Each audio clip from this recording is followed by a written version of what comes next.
Welcome to Under the Fringe. We are your hosts, Andy Yablonsky and Julie Babin, two interior designers with almost 50 years of combined experience. And while we love design, our passion has really become helping the next generation of designers struggle less, earn more, and create more freedom in their lives. We offer a whole host of support options to help you create the structures you need to really thrive and grow. More to come on that at the end of the show.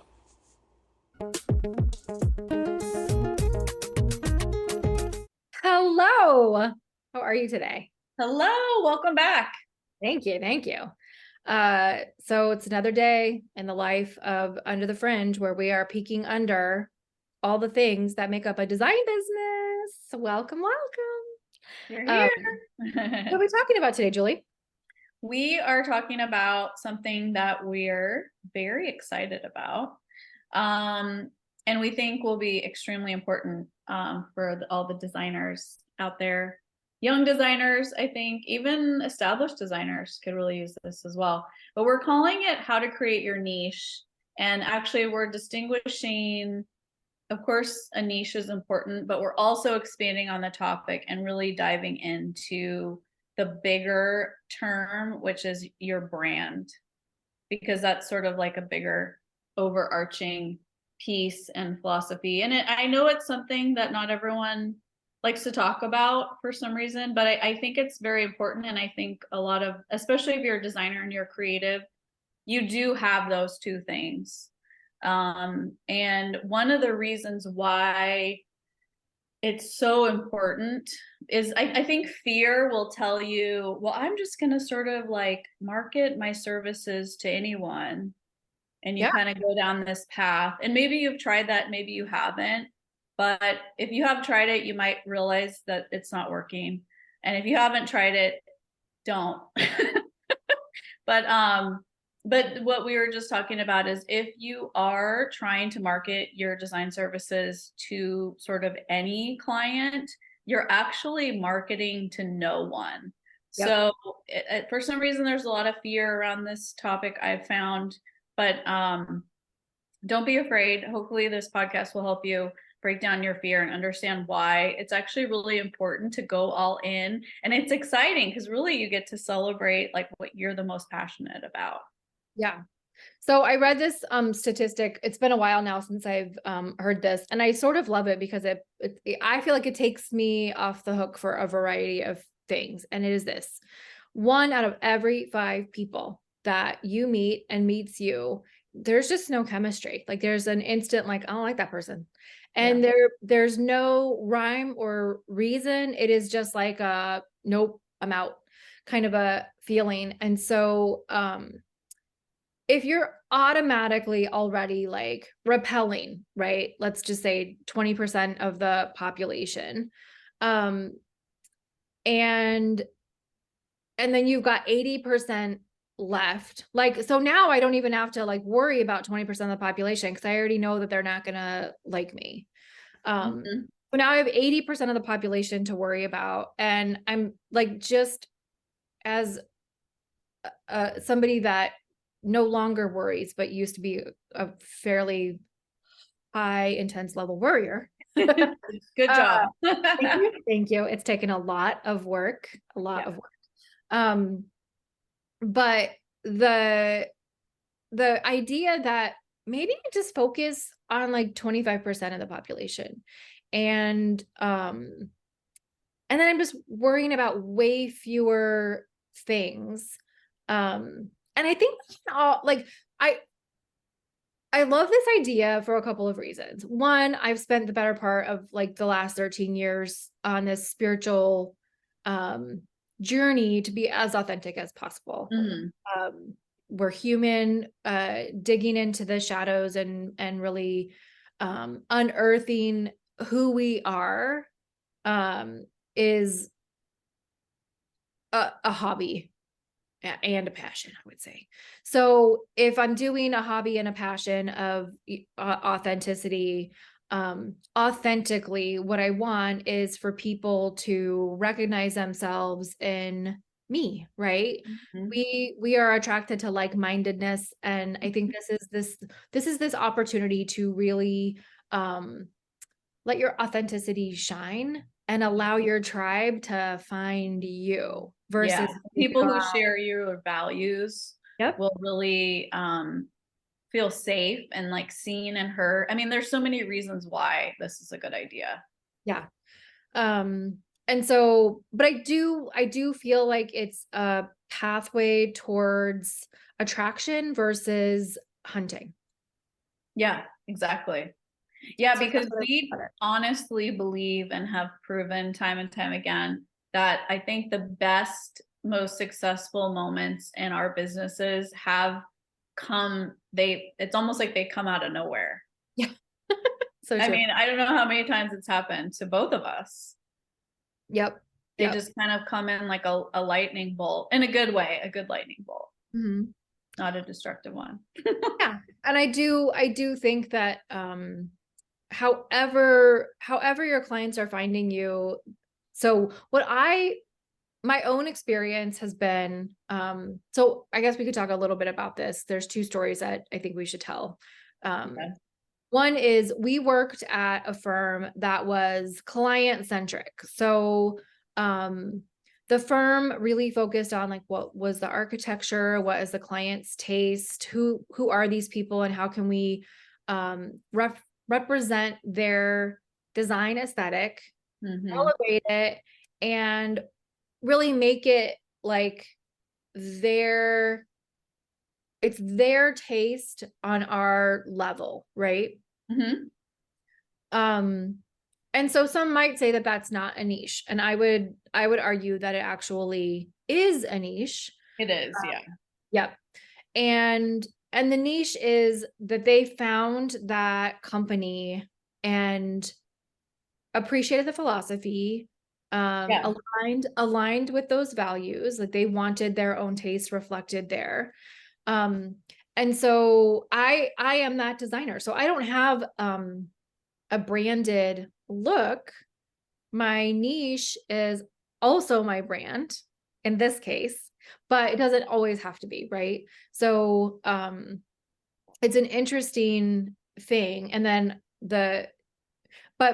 so I guess to finish that thought is so clients who want to feel seen and be seen in their spaces hire me because I want to create something that looks and feels like that client.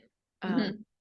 and so, and then other people are going to be super attracted to somebody who's all about the shiplap and maybe a farmhouse vibe, and Hmm. or somebody that's super duper modern. Um, Hmm. there are all kinds of ways to niche, but the idea is that you want to be authentically you. And so Right. if you hate shiplap, don't take a client that loves shiplap, right? Yeah. Because that's inauthentic. Yeah. And then the other story about niching is Julie's story about anthropology. Oh, right. The clothing Or store, fine. clothing and home decor store, Anthropology. I'm sure everyone's heard of it. Yep. I think it's a lot of people's, I don't want to say favorite, but I think a lot of us think of that store with a very positive mindset. And I was just saying to Andy, like, I don't buy clothes in there, but they did such a good job that I love shopping. And I'll shop in there for home decor for sure, like dishes and cabinet hardware and like soap thing, bathroom accessories. I've found a lot of stuff over the years there. Um, but anyways, I read this article about that company and the people who created it. Can't remember their names, but the article is specifically about why a brand is so important. And that's what they created with Anthropology. So if you notice with that store, I think we all can relate. Like you just feel this pull when you see an Anthropology, you just like want to go in there. And that's why. It's because they branded it. And what they did was they decided they had one ideal client. This is how you brand, or one of the ways. You decide, you make up in your mind that you have this one ideal person.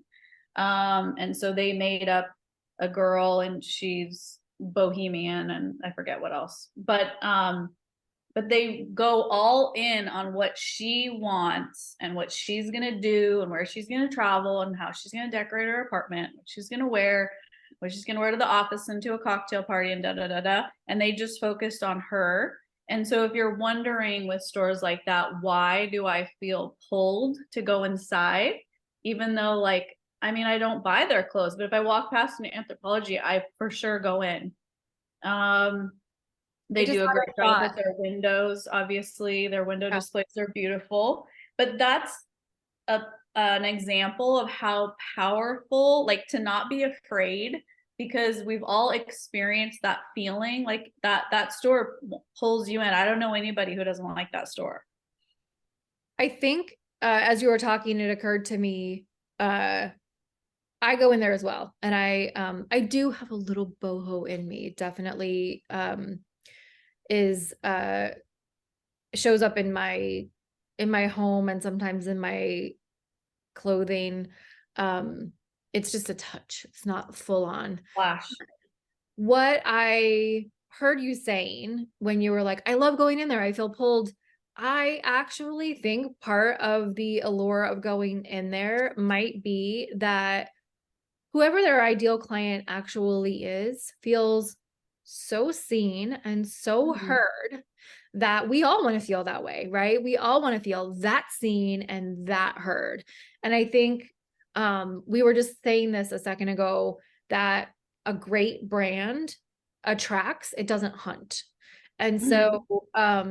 so instead of hunting for clients, what you want to create is something that is so attractive and so clear that Mhm. your ideal client is like, oh, 100%, that's me. I love Yeah. that. I love that. I love that.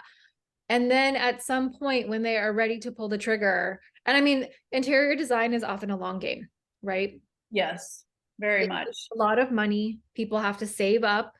There's a lot of planning involved. And when you talk about fear, clients are some of the most fearful people that we come across because they have to trust us with a budget, a timeline, recommendations for finishes and fixtures, and a good relationship with the contractor that they've selected. I mean, that's a lot riding on one human being or one Yeah. firm. Yeah. And when you show up as the most authentic version of you, and you Mhm. show up with your clarity and your systems and your structures, and you are professional and kind um and on point, it's so easy for them to say yes to you, your brand, and then your niche because they're self-selecting right away, right? Mhm. So while I can't promise that this would Right. happen overnight, if somebody's been looking and looking and looking and suddenly like your engagement is right there, they might overnight be like, I found the person, I found my tribe, it's right here, because you have created that clarity, Mhm. right? So um I think this is also a little bit of a zone of genius moment too, right? If your zone of genius was a niche, what would it be? Right? That's sort of what I am equating this to right now. And I uh think I want to, like, remind everyone, because I do experience there's a lot of fear around this idea of, like, going all in, yep. like the Anthropologie girl, they went all in on her. But just remember, and it's hard, as the creators, we're the creators, we're not the audience, we're not the clients, but it makes people feel a certain way, and it makes them, I think, feel, we've said it again, but seen and heard.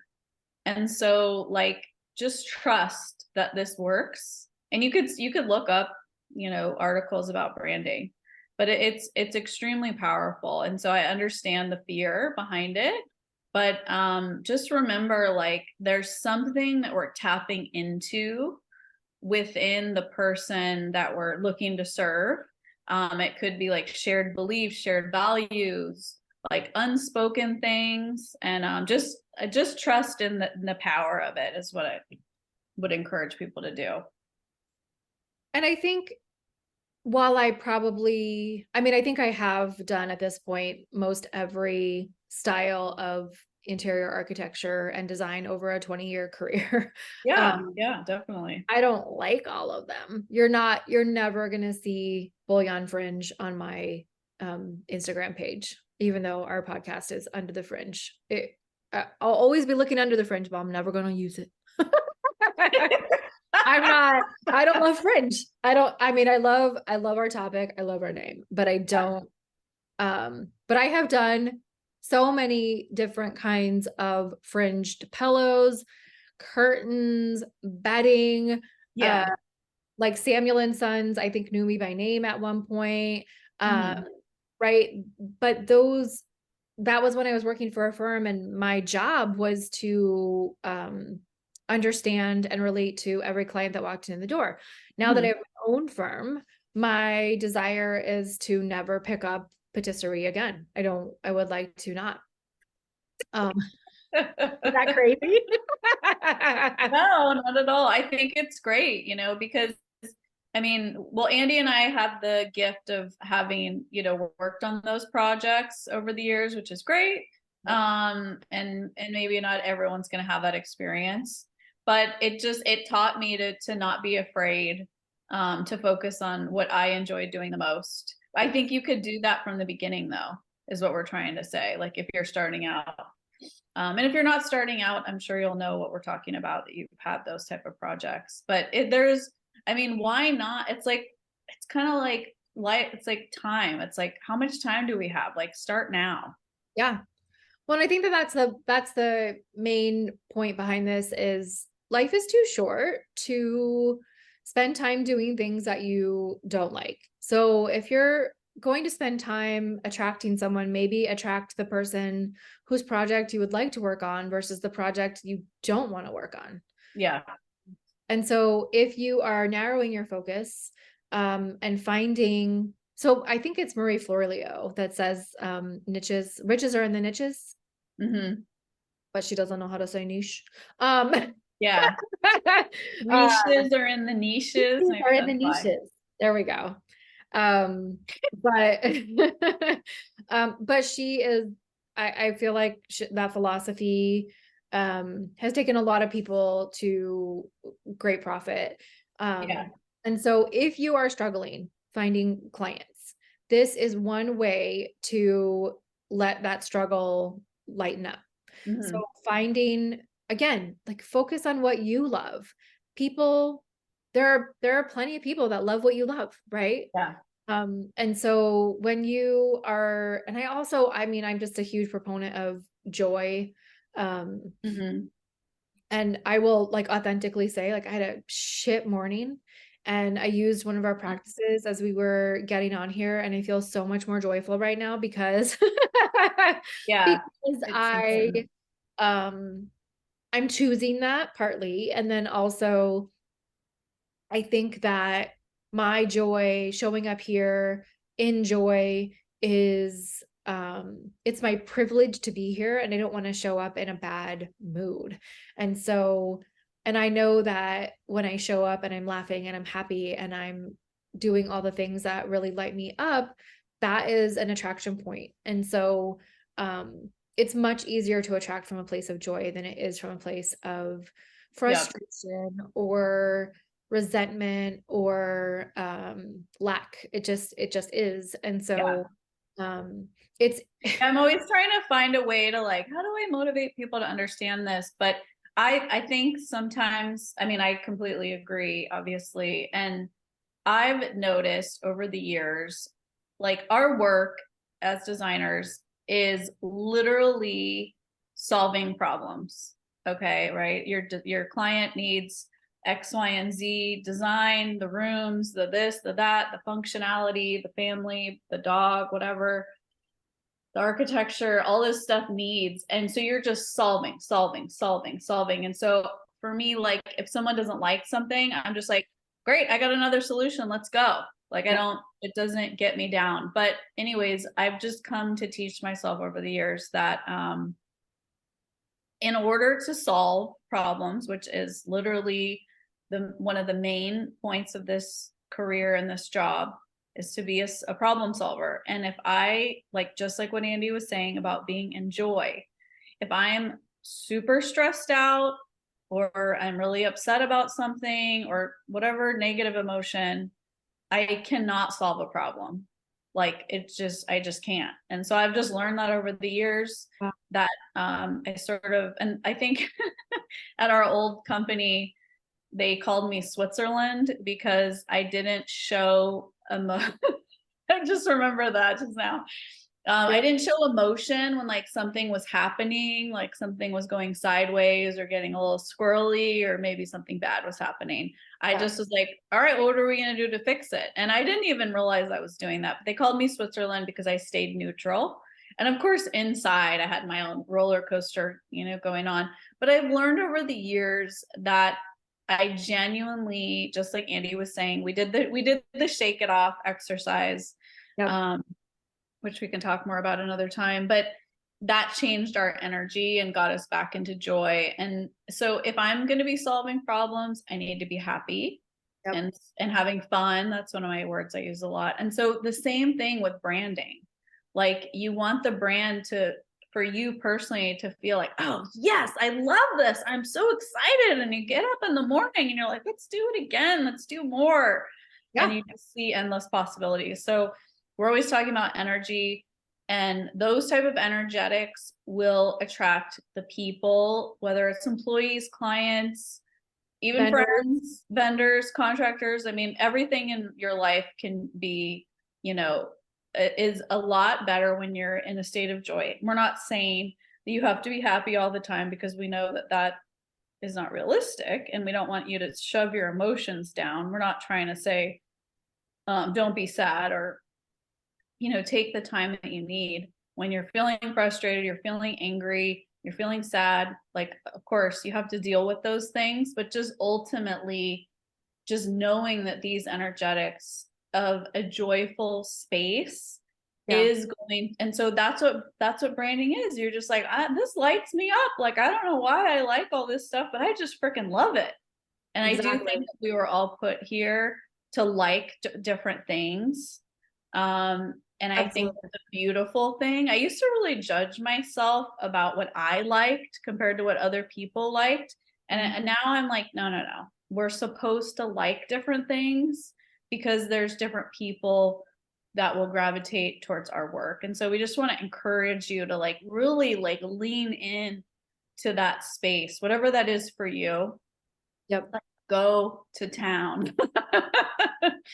So I think what I'm hearing you say is, if we were to advise someone on how, like, if somebody's like, well, I don't know what my niche is, I'm not sure.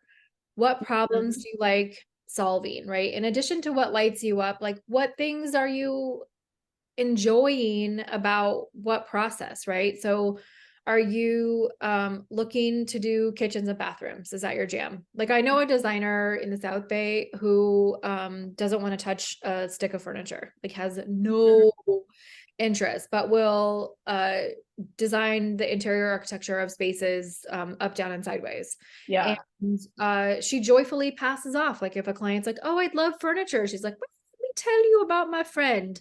And then refers that project out, because for her, that is not a joyful place, and she would struggle in that space. And so if you find yourself in a space where you're like, man, I really don't love furnishings, I think this, don't niche furniture. Go for it. Yeah. So like, start promoting your architectural design, start promoting your tile layouts, your drafting expertise, your mood boards around architectural spaces that you love. Create your interior architecture niche. I also have a friend who recently realized she loves doing outdoor spaces, like loves plants, and is actually really good at. You have a friend also, right? Yep. And so these are places I discovered a few years ago. I got this wild call from a client to decorate for the holidays. And it was magical. Like the speed and the surety that I had around what I wanted to create. And I only had like a few weeks, because he called me, I want to say like I don't know, something crazy, probably the second week of November, and I had to install everything on December 1st. And it was just like this of Yeah. work. But you were in joy with that client already. Yep. And what I discovered, so I didn't necessarily know this. I knew I was creative and I knew that I was saying yes to something I could accomplish. I didn't know how much I would love it. And so Oh, what I think that there are going to be moments in your career where you want to take a little bit of a risk and see, oh, wow, I stepped into yeah. a new arena and it was fantastic, right? So like a client is going to come to you and say, well, can you do the outdoor space too? Even if you've never done it, but you're like, Mm-hmm. I'm feeling that like tug of inspiration, Mm-hmm. or, Yeah, it's feel it. secret Yeah, feel sauce. that intuition. Mm-hmm. And you say yes, and it's a great experience, guess what? You can add something to your resume and expand your niche. So it's not that you have to stay in the niche, it's that you want to fully explore what it is you love offering. And then I Mm-hmm. think as opportunities present themselves, you can extend yourself into those spaces where it feels good. And if it doesn't feel good, say no. Um, Yeah, and I think that's a good reminder of the intuitive nudge. I heard someone saying, like, your intuition usually isn't wrong. Like when it's a whisper, right? It's a subtle little tug, a little, yep. but it's, if you look back on it, it's usually right. And a lot of times when things go wrong, you'll look back and you'll say, gosh, I ignored my intuition on that. I know that's happened to me a lot.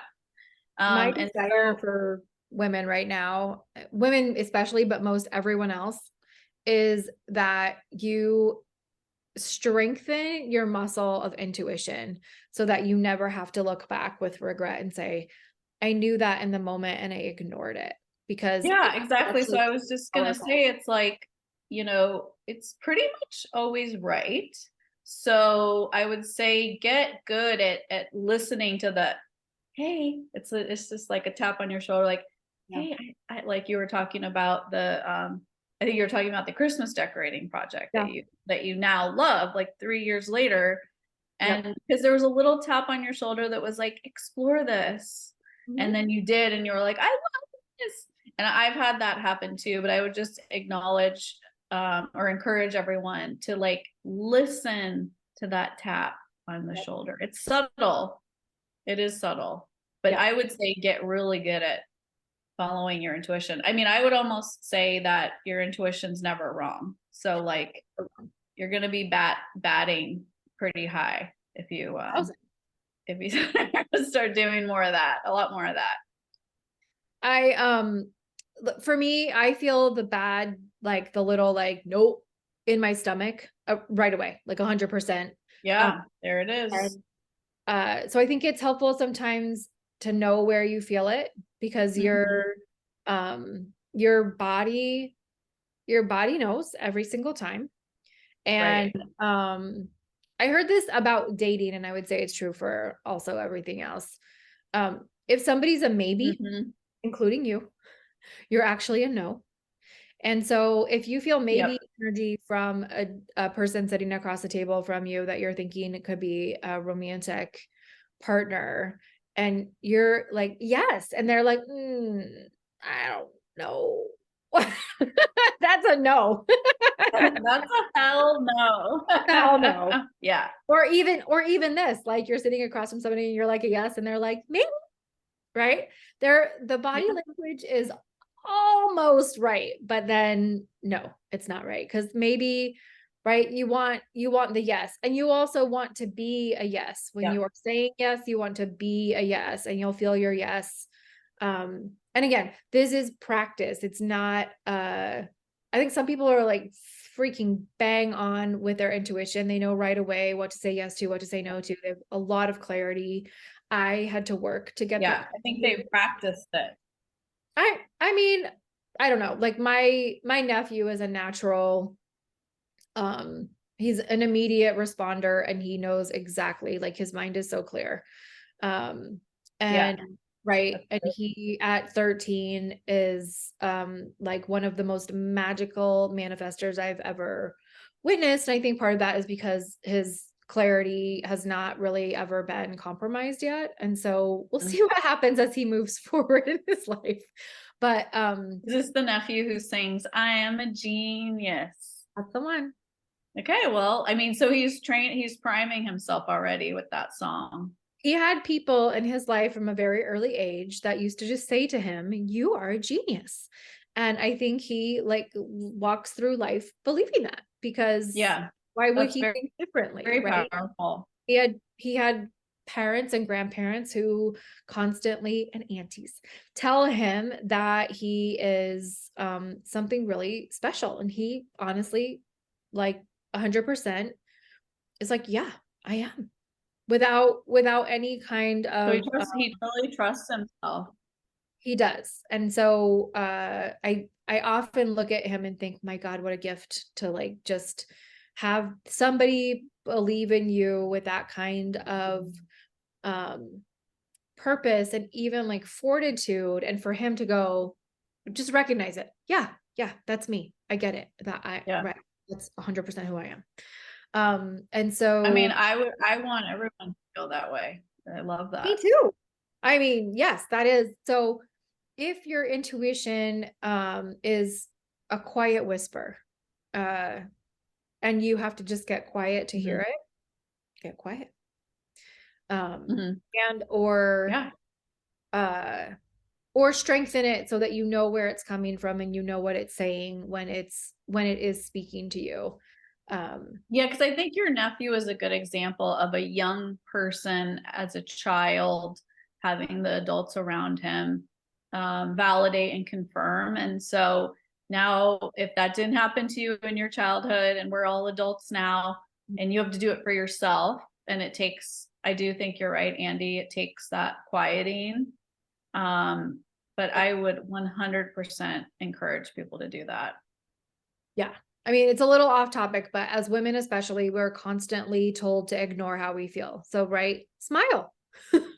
Well, if I don't feel like smiling, I don't, right? But then I have to because somebody just told me to.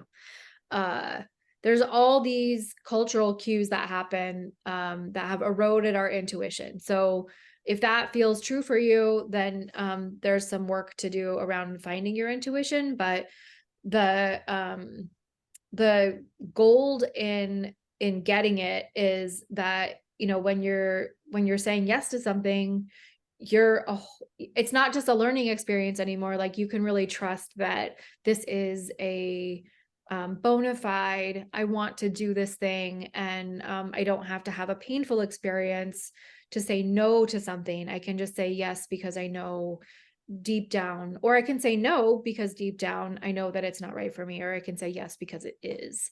um and so again, just points of attraction. Yeah, But and I think like I love your nephew's story because I believe, and I've read this somewhere, that we all are in fact geniuses. Like why does everyone say we only use 10% of our brain? What's going on with the other 90%? right, What am I supposed to be doing? And they obviously don't teach us that in school. yep, And maybe there's a reason that they're doing it on purpose. But maybe, I read something that like, humans, because like your body knows, your body is all knowing. There's like a tremendous amount of wisdom.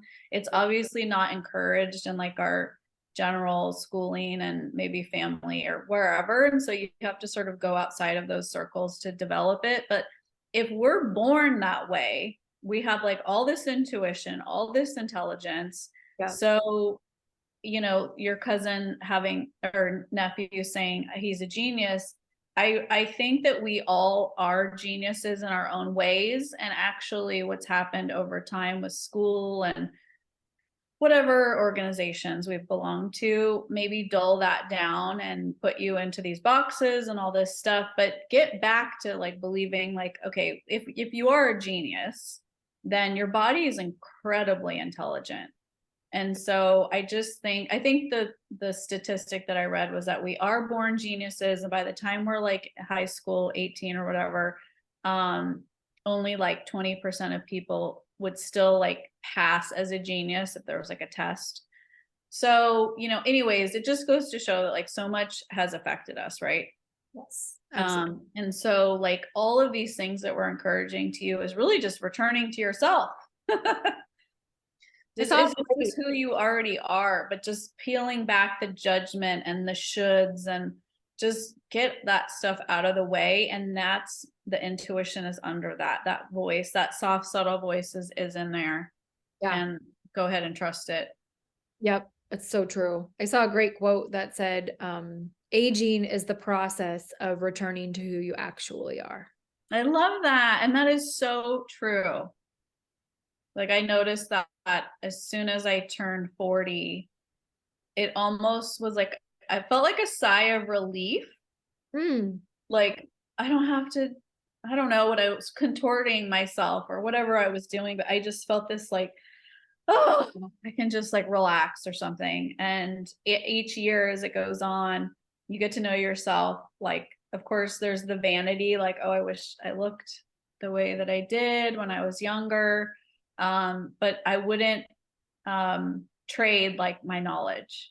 I wouldn't yeah. want to go back to that, the level of insecurity or just not knowing. I mean, honestly, I would love to teach all of this stuff to kids because I don't think we should Oh, have to develop this at this age, or well, let's develop it like your nephew when they're kids. yeah. But it's all very, very powerful. And all of that comes back to your brand, which is really that's what lights you up. And the niche is like the specific value proposition. Your Yep. brand is this bigger sense of you that you want to convey to the world. And I know a lot of people that I talk to about this stuff, they don't think they have a brand, but I haven't met anyone who doesn't have a brand. Like I can tell you what yours is. And I think so there's a lot of people that haven't developed their brand, right? yeah, they don't haven't put it tapped out in. there. Yeah, then it's harder for them to I think expose and promote. But Yeah, I there's mean, like so a fear there and lack of clarity, but it's always there is what I've found. we have a uh new business owner, like first 2 years of business, who sparked this conversation for us in our coaching group. And she was asking about, which niches and how do you develop and sort of all these other things. And I think that you could niche in terms of you could pick something that is profitable, right? You could look at numbers and kind of go in that direction. And it might work for a while, but I still argue that your joy and desire and other pieces of your personality are really where you want to focus your attention, and then that's going to be your point of attraction. But who you are as a person is part of your brand and your philosophy. And I mean, there's all kinds of ways of creating a brand, right? But I think ultimately, like we are the faces of our company, and we are the interaction, like the main point of connection with a client usually, especially as we're starting out. And then as we grow, we want to hire people that have values that are aligned with our brand, because they're then a brand ambassador, right? They're not just an employee, they're your ambassador. And so understanding who you are as a company, and what you want to create, and being that point of connection is again a point of attraction. And so look at your value system. That is absolutely part of your brand. Look at your skill set and what you want to do, what you want to spend your time doing. That is part of your niche. And because if, for example, you value, let's say, cooking from scratch and having fresh herbs in the garden and making the most delicious, this is me, making the most delicious roasted chicken because you're following some French Provençal recipe. But like all of those things sort of like, even if that's just something you're doing in your personal time, but it's, as a designer, that's Mm-hmm. gonna like inspire the way you want to design a dining room, and you want to make sure that your clients have certain dishes so that they can cook and have the right cutting boards. And just like, you can see how just because I maybe like to cook a certain way, that's going to affect all this stuff that I want to share with my clients. And Yep. it's not something to, I think it would be easy to just ignore that and be like, oh, well, that's just, what I do in my personal time. No, it's all part of what you are as a creator. Yeah. And it's And all interesting and it's all juicy. And there's someone out there who's going to think it's juicy too. our design director, when we were at the firm in San Francisco, got hired because of how she wrapped a present and brought it to a birthday party. Yes, I know. How amazing is that? I mean, the owner of the company looked at that wrapping, that gift, and was like, "What do you do for a living?" And Mhm. I don't even remember. I think she was maybe a stay-at-home mom at the time. Yep, she didn't really know what she was going No to do. training. She was I just know a she worked at the creative post person. office for a while. But yeah, she was a super creative person. And man, I got to give it to Barbara Scavallo. She was like, Yeah. that's my person. That if Yeah. that woman can do that with gift wrap, what could she do with Yeah.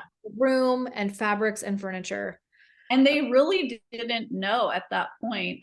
Barbara was creating the company. She was is the daughter of an architect. So I can understand how she was sort of a little more business minded, like, oh, okay, interior design. My father was a very big deal architect. So she sort of understood that business area. And the soon to be design director, Arnell Case, didn't have that background. She was the creative force. But at that point, what you're talking about, Andy, they hadn't even really started doing too much of anything at that point. That maybe they had a project here or there. And then, I mean, it turned into the most amazing body of work that they both worked, I guess, well into their 60s. And I mean, the portfolio is absolutely gorgeous. It's where I got my training. It's where Andy got her training. And that was all just like really just following an intuitive nudge. Yeah. That's So talk about crazy. somebody that's tapped into their How crazy is But that? also, I mean, I don't know that Arnell would have said that that was her brand that early on, but Barbara recognized it as that, right? Yep. That if someone is willing to take the time to be that creative, and I don't know that any of us even know what that present looked like, but it was Yeah. spectacular enough to attract the attention of another business owner and suddenly create, 30 years later, they had an incredibly profitable firm together. And I think Barbara retained the ownership of that, but throughout And their, in that process, they both were designing.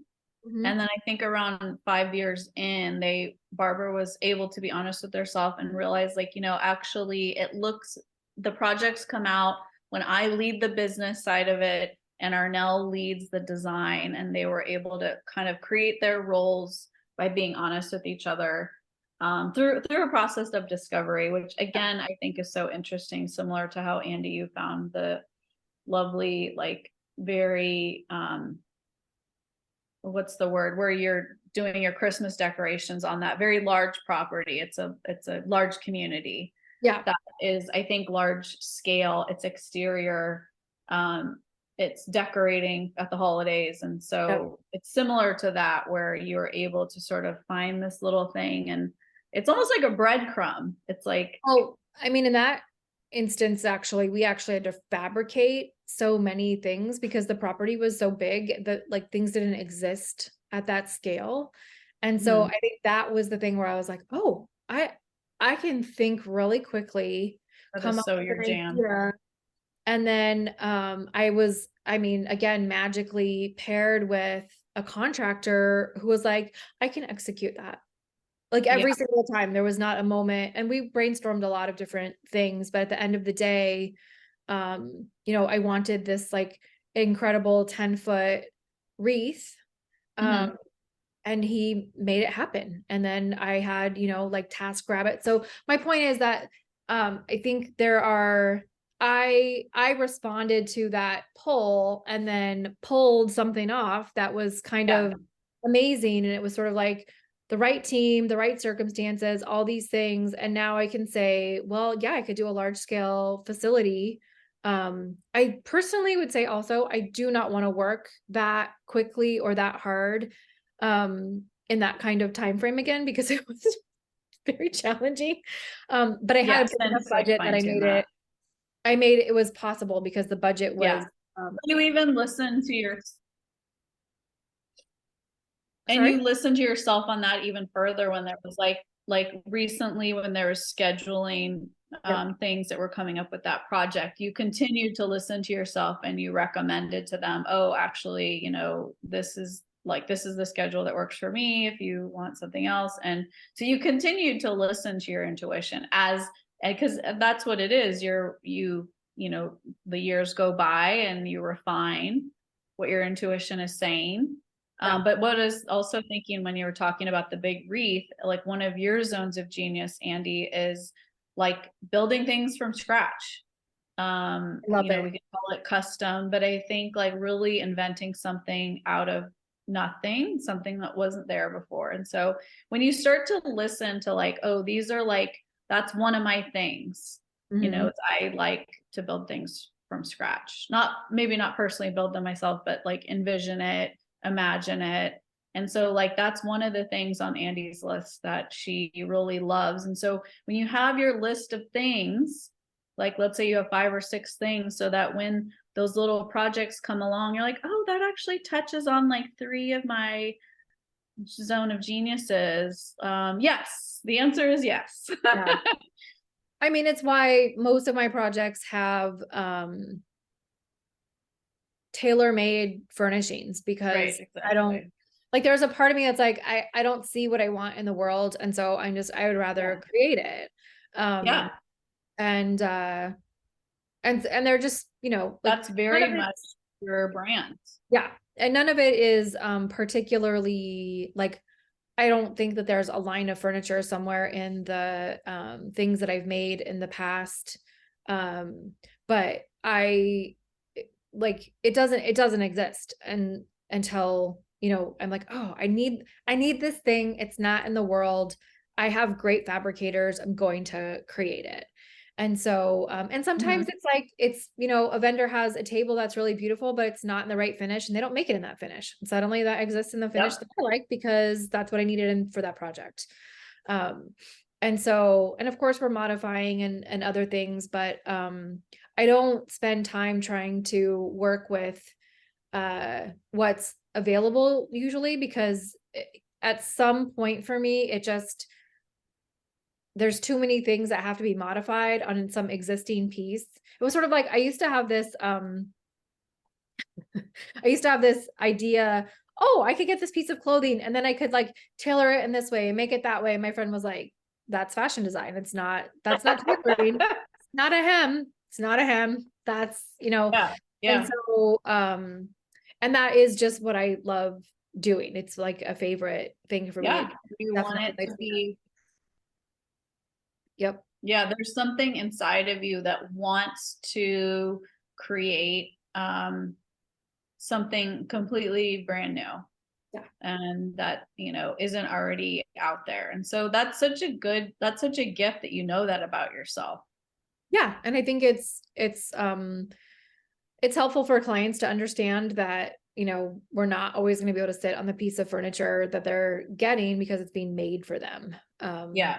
And And I think oftentimes, one of the things that we wanted to talk about is like, what do you do if you don't know how to create this type of content? Because obviously we're encouraging you to do these things and then put them on your Instagram. And or yeah, any what do social you media. recommend? Like, how does someone get started if they don't know how to do it, or maybe they feel like they don't have a ton of like portfolio to put out there, but there's truly so many ways to create content around these topics that you are passionate about. Um, I saw this thing the other day that was like, don't fake it until you make it, face it until you make it. And I was like, oh, I love that. But in this case, I'm going to fake it until I make it. So, if I don't have a client at the moment and I'm trying to attract a particular client, Yeah. I'm going to go to the design center as if I had that client, and I'm going to Mhm. design a project as if I had that client, because that client is out there and they're looking for what I want to produce. And so I have to be the thing in the world that I want to attract, right? Yeah. So when I'm able to put my content out there as though it is for a client, and I've decided that this is what I want to produce and move toward because I love it, Mhm. someone else is going to love it too. And so I can document my trips to the design center. I can document my fabric schemes. I can document, I can create a floor plan if I wanted to. I could take, Yeah. a floor plan off of line and just like noodle around and decide what would I create? I could use my own house, Yeah. right? Like there's a million ways. Yep. I mean, let's be honest. You could Uh, create a Pinterest board, you can create a mood board, you could, if you're yeah. good at rendering, you could do some renderings. Yep. I love the idea of like the design center, because my friend who does a lot of content for her fashion design business, she says video everything. So you could like, because then you clip the videos and turn them into reels for Instagram. So you could like video yourself, like going through the showrooms, flipping through the fabrics, or sometimes at one of our design offices, we just have like, you just have samples everywhere, because that's what the life of a designer is. There's always samples. And sometimes we'll just like make a palette and it's not even for anything. And then someone will see that and be like, what is that? I want it, and it's like, you could literally just make up a That's background. it. That's it. I mean, you just said it, Take right? What pictures. is that? I want it. Somebody just said it wasn't for anything. You just created it and somebody responded. Like that's literally the whole point here. And I mean, I think we've all Yeah. seen Studio McGee. Hmm. I wasn't on Instagram when she was starting out, but to be clear, she is not a trained designer Hmm. and she started with projects in her home, and people liked what she was doing and she got jobs from it. And so and I think because she was doing it for herself and documenting it, and somebody else was like, oh, I really like what she's doing, um Hmm. and now they have a multi-million-dollar company, right? They have product plus a design studio. That is Yeah. incredibly impressive. um Yeah. I have a feeling she trusted her intuition big I have time. a feeling she trust. I mean, if you look at their documentary on Netflix, there was also like he quit his job, went all in on their company. They sold their house. There was a lot to be Yeah. leveraged in That's a good amount of their energy behind you. early life, right? Like that amount of money and just. But again, it was on her intuition. She was like, I really believe that this could be something, and he was like, it's our house, and she's like, let's do it.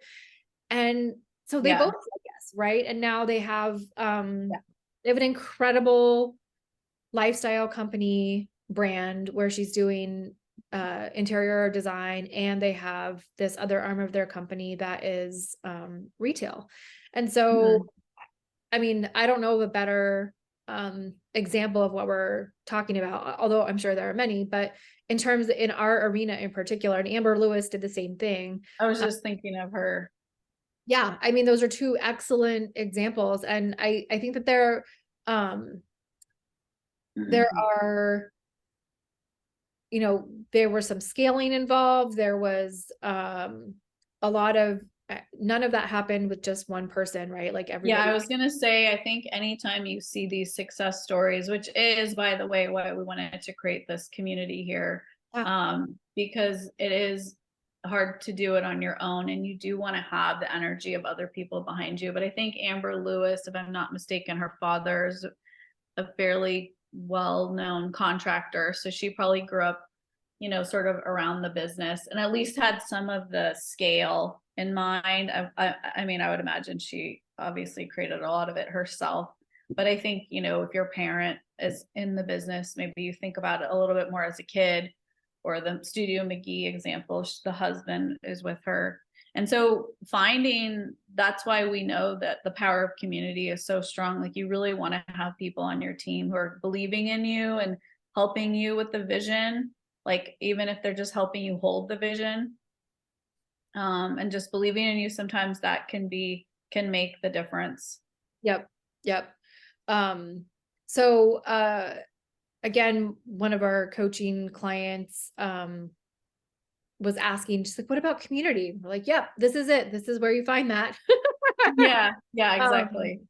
And it's because most of us spend a great amount of time in our respective, usually work from home environments, or if you have an office, you'll get a little bit more community. But I also have a really good friend who it's a little lonely at the top, right? Like her desire for a community, but then being a boss is actually in conflict. And while there's community and she can model a lot, it's not the same as peer group. And so I think being a founder, being an entrepreneur and a business owner and having that kind of community, like it's great to have employees and staff. And it's awesome to watch her develop the staff that she has, and be creative. And they really do feel like a family. But the reality is that it's not like she can talk to them about the same issues that she can talk to me about, because Right.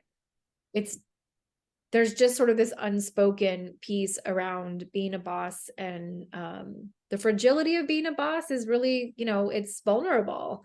But you don't necessarily want your employees to feel that vulnerability, because people get scared about their job security and all kinds of things. And so it wouldn't be appropriate for her to have the same community that we're building here for founders. Mentorship. Yeah, I I heard I've heard that you want to like have people that you're sort of mentoring, and then people that are your equals, and then people that are like mentors. And Yeah, we so, have and you'll mentors. learn from all of them. Like Yeah. everyone will give you inspiration, but it's important to have these different levels of support in your life. Yep. And I think that's an interesting piece of your brand culture as well, because I think if you're trying to go it alone, that again, our business is warm fuzzy, right? We're warm fuzzy. So, when we are able to create community, that starts to trickle over into our brand, because there's also the opportunity, once you have a brand and you're solid, of some cross promotion. Like there's all kinds of things that happen in community that don't happen in a So solo much. space. And so I hope that Yeah, I learned a lot actually recently. I was at the well, not that recently, but earlier this year, the Hospitality Design Conference in Las Vegas. And there were some designers there that were sort of a similar aesthetic as our company. And one of our coworkers was nervous to go meet them. But we were like, because she was like, they're our competition. We were like, great, let's go meet them. Like, let's go make friends. I think that actually people who are at the same level as you, they do want to meet you, and you just never know what you could get from that relationship. Yeah. Maybe they're really busy and they'll pass some projects on to you, or just, friends who can relate and they're like-minded. I've seen a lot of companies like that, share like how much, fees. Like there was this other restaurant designer that we know, and he told us how much he quoted in fee, and we told him how much we on the same project and how much Oh, we quoted nice. in fee. And it's all good, it's nothing to be afraid of. I think that, and like you said, cross-pollination with community and branding, there's just always so much opportunity. I think when you look at it with an abundant mindset, like we're not in here to compete with each other. Like the right projects will find you and the right clients if you if you have that faith and that belief. Yeah. Um, But it's not just faith and belief, right? Like there's definitely, Mhm. you got to put some work in. You've got to actually put yourself out there. Yep. That the points of magnetism and attraction happen when you're doing the work. And Mhm. so, you know, Yeah, I making think sure in that you're, combination with yeah, believing and taking action, those two things absolutely. come together. Yes, yes, 100%. That's some powerful stuff. Yeah. So, all right. Well, Well, I hope that we've given a lot of insight to the brand and the difference between the brand and the niche. I think the yep, niche is a little bit more of a functional. I think the brand would be an umbrella and the niche would be like if you had different company, like different divisions of a yeah. company. Yes, I love that idea. Feels very easier to understand. It's an arm of the umbrella versus the actual umbrella. And I hope that as you start to consider what your brand is and perhaps what niche you might want to investigate, that the reminder is there isn't competition, as Julie just said. Like there's enough work for everyone. So when you follow your joy, you find yourself in a niche and you pursue it, your people will find you, and you will have Mhm. a great practice. And in the meantime, you know, do what you can to create. If you don't have a portfolio, you're going to create one by Mhm. sourcing and designing as though you have a client. Be your own client for a while. Again, Studio McGee, those are great examples. Like there are all kinds of ways of promoting yourself and branding yourself and also creating your niche and letting people know what you're great at so that they can get the best version of you. I love that. Here, here. Thanks for joining us today. It's always fun here under the fringe, and we will talk to you soon. Bye. Thanks for listening and being part of our community. Speaking of community, please head over to our website and sign up for podcast alerts and blog posts. And if you're looking for more resources to uplevel your business, create more time in your schedule, and improve your profits, we have a blueprint for your success that covers mindset, systems, business, teams, and tools. Think of us as your unaccredited university. Visit us at under-the-fringe.com and tune in next week for our next deep dive on creating more freedom and less struggle.